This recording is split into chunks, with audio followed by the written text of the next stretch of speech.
Yeah, I'm not gonna lie to you. Not gonna lie to you. I'm gonna keep it G. I respect everybody's political beliefs. I respect everybody's religious beliefs. You know what I mean?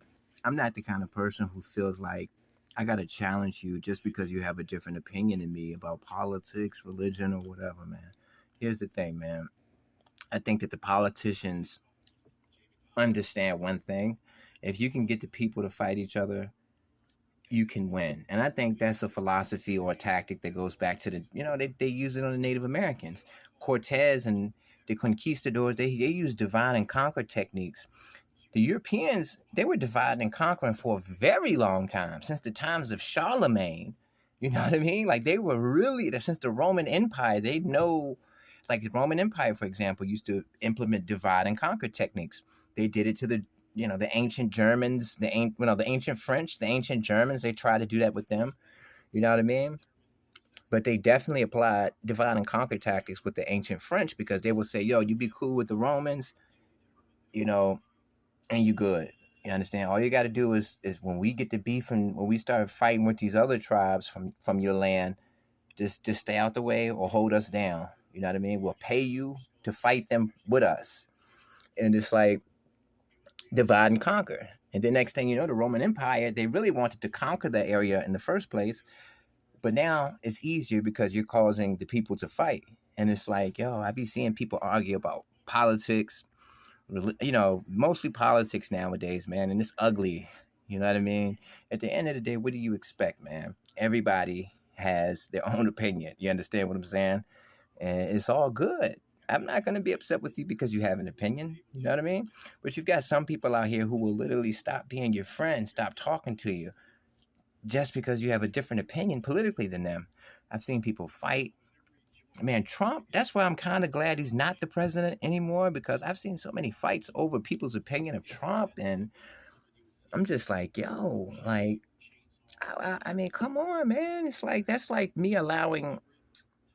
Man, look, politics doesn't represent my identity. The Democrat Party or Republican Party doesn't define my soul. And I don't think it defines your soul. And if you think it defines your soul and who you are and your identity, you've been brainwashed. You know what I mean? These parties have successfully implemented divide and conquer psychology onto you. And you have to erase that from your brain. You understand? You're doing their bidding. You're basically in their army fighting for them.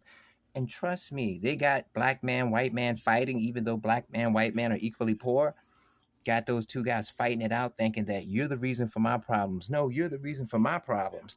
When in reality, the powers that be, as I call them here, they get along and they're like a rainbow coalition because it's black, white, Asian, Latino, Kazakhstan, Pakistan, Afghanistan, Armenia.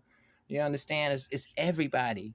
The global community is getting money, the global powers that be, and what they're doing to maintain their position and maintain the family from getting on generation after generation, keeping those positions generation after generation, keeping that hierarchy for generation after generation. You understand? The way that they keep that rolling is you and me fight.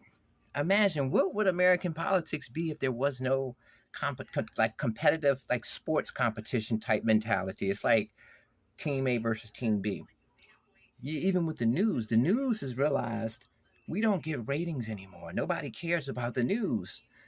Nobody cares about, you know, the news reporter going to the zoo and you know what I mean, doing an exhibit about Bobo the monkey.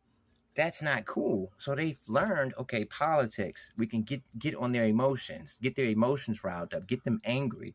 If we get them angry and make them hate that, if we point at them and say hate that, just like an attack dog, we're gonna get their ratings. They're gonna constantly come to us for emotional validation.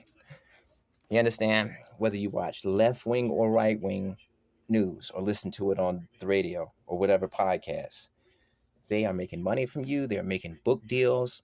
Everybody who's involved in politics is writing books, and you're buying those books. Oh, I like his ideas. I like his thoughts. You no, no, no. The real you, if you could find the real you, it would say that's not true. I do not like his thoughts or ideas because it was programmed. It was placed, those thoughts were placed into your mind. So if the real you could speak, the real you would say, I don't feel like that, bro. This is not the real me. You're in a sunken place. So don't ever let a politician, they got a staff that works for them.